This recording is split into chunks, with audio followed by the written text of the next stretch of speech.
So we're still on day 2 in Alaska. The bites slowed down again. This morning TJ caught 18 salmon. Second charter caught 2. So one of the goals that I want to do is to catch a silver or a coho and try that and compare it to a king salmon. Everyone always says king salmon are on the top of the list of other salmon to eat and catch and cook. Don't hear too much about silvers or cohos. So today I'm going to put that to the test. So the first spot that we were headed out to was about 10 miles. The water looked flat, looked nice, but when we finally got to the spot, the swell from this channel was rocking the boat like crazy. Made it extremely difficult for 5 of us to fish. We tried for king salmon, caught 2 in 5 minutes, but it just wasn't worth it to stay here. The swell was just too rough. We moved to a little bit more calm area, and supposedly there's some kings here. We will see. So sometimes you use cut, sometimes you use hole. I'll use cut behind the dragless. This is going over the dummy for cohos. For cohos I use hole. So I just go through the eyes twice. Back hook. Down the spine. If you want to get fancy, you can tuck it. Yep. Hook shank to the gill plate. Come down about 1/4 inch. Again, run the spine. Right before it, right? You don't go through it. Nope. Okay. Then cinch that loop that I made from going twice around his mouth. Put a bend and tighten the loop, and then that holds it. Got a pretty steep angle for this cut plug. Yep. Right behind the gills. Yep, and then slice up the butthole like that. It creates a vent, so you pull the guts out, and they come out easier too when you cut the butt, because you can pull the intestines out. Yeah. And then it's hollow, and then the water can go out that, so when it's going, it doesn't blow out, because the water actually circulates through that hole you cut. Just tiring him out right now. Just let him stay out and fight, so when we get him to the boat, we can just scoop him up and he'll kind of float on the surface. Especially since we're not clearing rods or anything.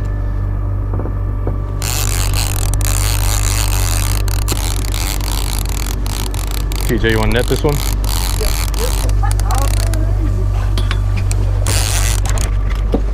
Thank you.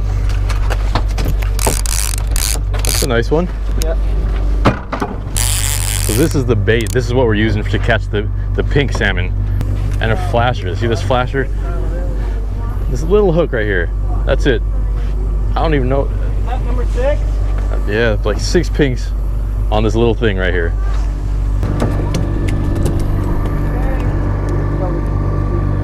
All right, put it on the clip just like that and let the ball out. It's not on complete free spool right now. Free spool, it would just backlash, so you gotta do it on 1 click like that.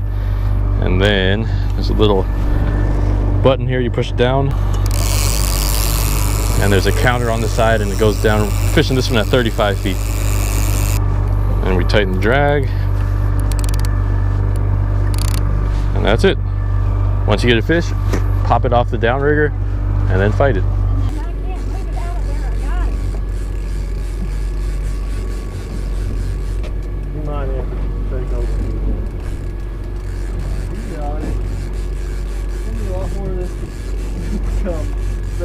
Over here. Go ahead, Matt.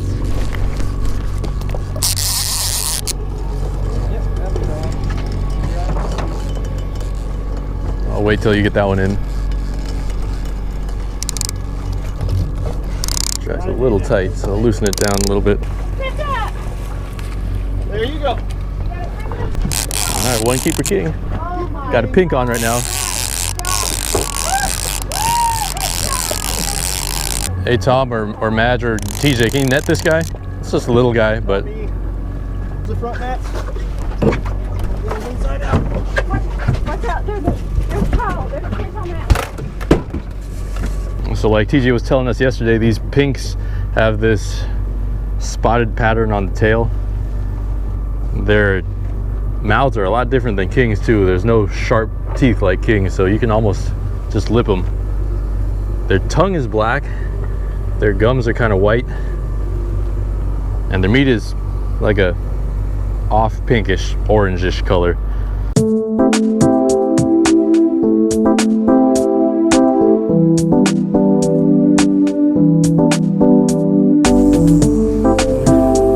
Another pink, same size. Thank you.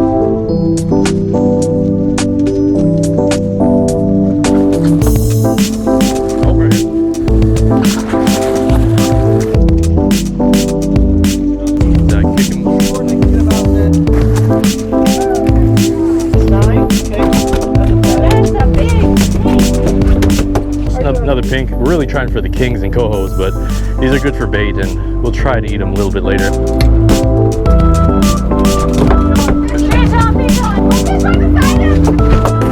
Here, TJ. Here, TJ.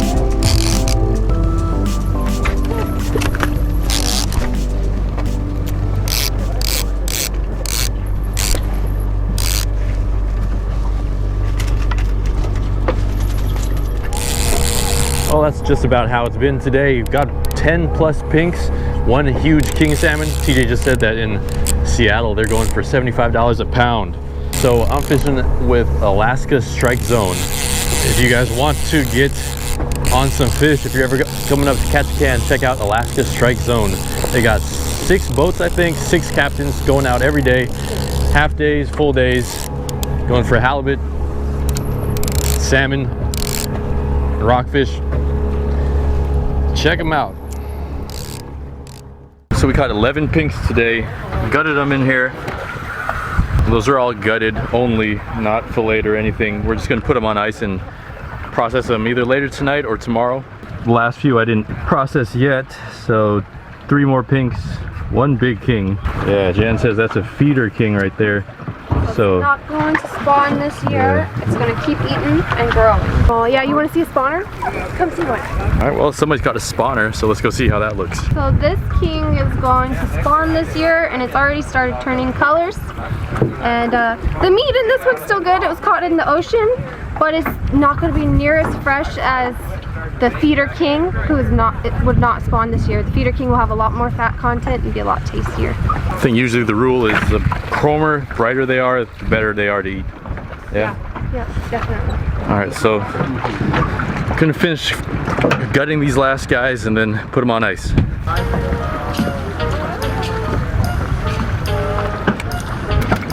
It's a sperm sac from the pink. Big old heart, not beating anymore. Don't think I'll eat that today. So this right here is the king. You can see his mouth, see the teeth in his mouth. And this is the pink. It's like no teeth at all. Barely, you know, big difference.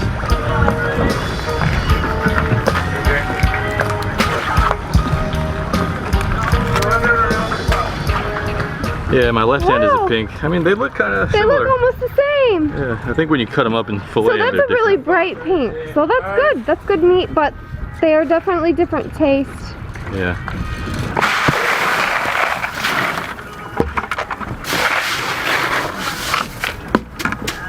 Man, there's really not much time to do much other than fishing. So I didn't have time to do the catch and cook when we caught all those pink salmon. So I'm out here now. We put them on ice, and I'm out here by myself in Alaska with some salmon in my hand. I'm going to walk down to the beach and cook up 3 different types of salmon: coho, kings, and pinks. We're going to see how they taste individually and see if kings are really the king of salmon.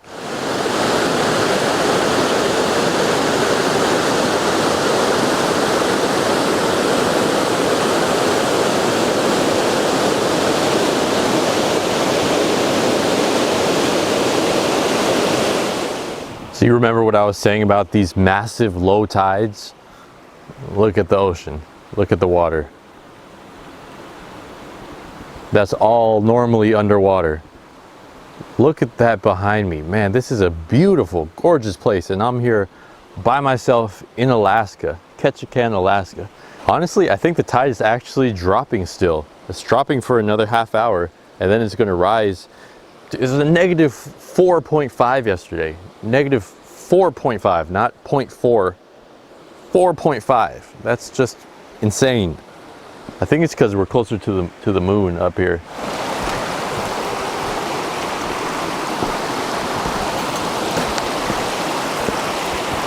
Man, every corner I'm almost expecting to see a bear just chilling on the beach. So far so good though.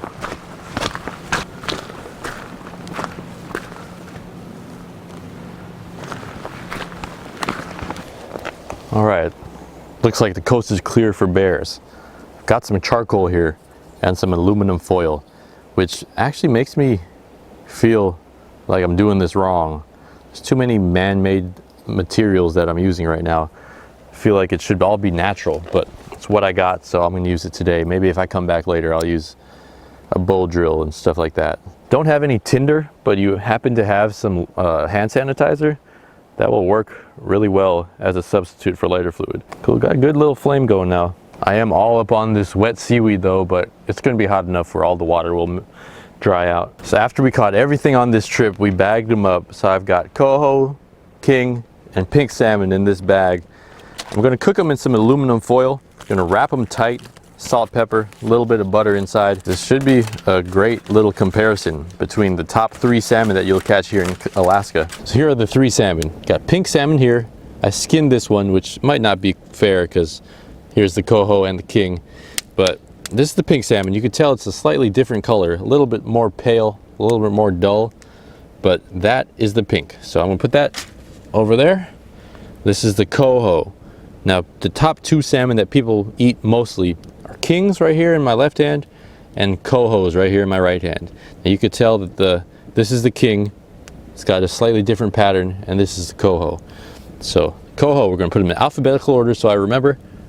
That's the coho, that's the king, and that's the pink. Salt, pepper.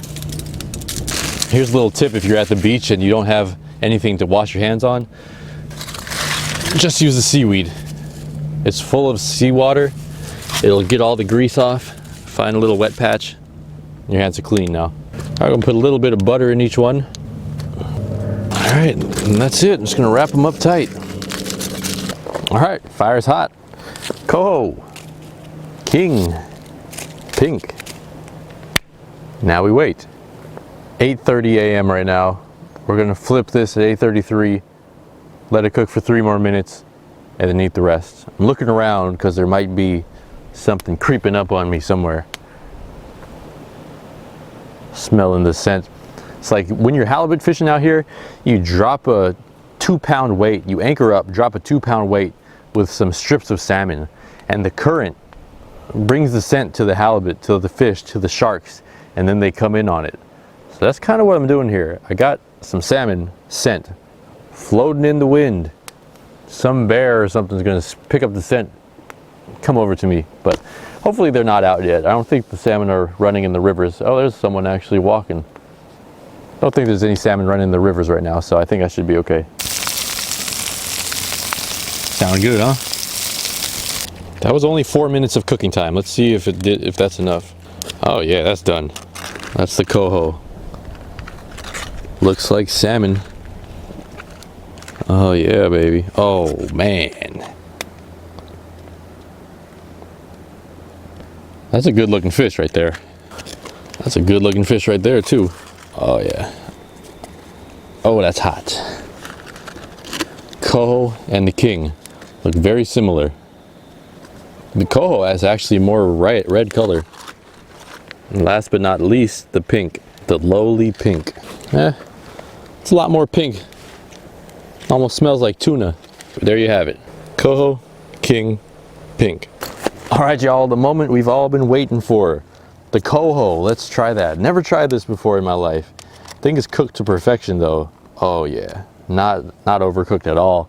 Damn, no skin on it. Ooh, that's soft, tender. It's got a strong flavor though. Kind of like a fishy flavor. That's good though. Kind of the consistency of tuna or salmon, but it's really soft. Just trying to see if it has any fattiness that the kings usually have. First impression, not really. Kind of, but not like a really fatty. All right, king salmon, how you doing? Let's eat it with no skin first so we get an equal comparison. Oh, wow. I don't know exactly if it's like fat from the fish, but it has a lot more moisture. It's got a lot less fishy flavor. It's more of a subtle flavor. Texture is very similar, except when you bite into the king, it feels like you're biting into a more fatty fish. Like the meat composition is a little bit more fat than this coho. That's my favorite so far. That's good. Wow. Yeah, after you swallow it, you can feel the fat. But it could be the butter. It could just be the butter, honestly. I don't know. No, it's not. All right, now the pink. People catch these and toss them back in. These are not well prized fish out here. So, oh, I don't know. It's not too bad. If I had this, I don't know what I would say. Maybe I would think it was a stock trout or something. Texture is not as firm as these two at all. Very soft, almost mushy. Not bad flavor though. The great thing about all of these though, they go down so easily. Even though they're dense foods, it does not feel like you're eating something heavy. That pink ain't bad. The bloodline though tastes really fishy, so stay away from that dark meat. That's my comparison between the three. They're both really good. I would say my top two, King and Coho, pretty much the norm. King with a slight advantage. Slight advantage. The Coho is really good too. I just personally like a little bit more of a subtle flavor and that fatty content of that King. And well, I think that concludes this Alaska trip. It's been a great time. Thank you Strike Zone, Alaska Strike Zone Charters for taking me out. TJ, Jan, you guys, the captains of the boat, thank you for taking me out too, putting me on the fish and having a great time. 100-pound halibut, that was crazy. 44-inch lingcod from Tom, that was crazy as well. I'm gonna be up here again next year. If you guys ever want to come up to Alaska, contact Alaska Strike Zone. Good company, 6 boats, 6 good captains. You already met Captain Alex, Captain Luke. And yeah, that's about it. I know I said that I was going to do crabbing, shrimping, and what was the other one? Squidding. We tried squidding this morning, but we couldn't get anything. So, nah, I tried. And yesterday, we wanted to go for either crab or halibut, and we made the decision to go for halibut, and I think it was the right decision because we came through with a 100-pounder. Anyway, next time I come up here, we'll sanction off a little bit extra time. We'll do crab, we'll do squid, maybe we'll do oysters too, but crab, squid for sure, and shrimp for sure. So I'm gonna finish this salmon. Thank you guys for watching. You guys are the reason why I'm up here in Alaska. If I wasn't making videos, I wouldn't be up here sharing it and experiencing this all by myself too. So you guys are the reason this channel is what it is. We're gonna hit 500,000 subscribers this year. That was the goal. I thought it was gonna be hard, but we're gonna do it. Anyway, thank you so much, and I'll be back in San Francisco soon.